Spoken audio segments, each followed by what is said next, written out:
E o ex-ministro das Finanças do Reino Unido, Sunak, foi oficialmente nomeado pelo rei Charles III como primeiro-ministro do país. Sunak substituiu Liz Truss. Ele homenageou a antecessora no primeiro discurso. Truss renunciou na última semana, 45 dias após assumir o cargo, e vê o plano econômico fracassar.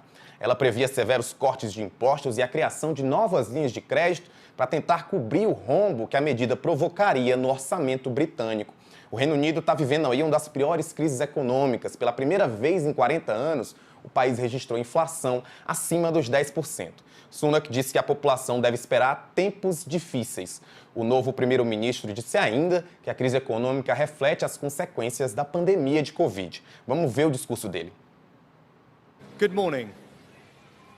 I've just been to Buckingham Palace and accepted His Majesty the King's invitation to form a government in his name.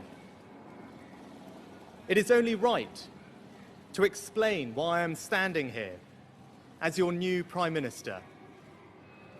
Right now, our country is facing a profound economic crisis.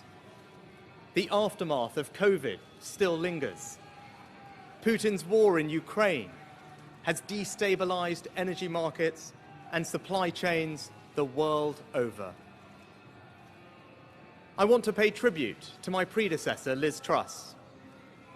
She was not wrong to want to improve growth in this country.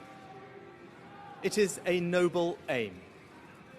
And I admired her restlessness to create change. But some mistakes were made. Not born of ill will or bad intentions.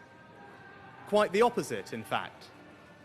But mistakes nonetheless.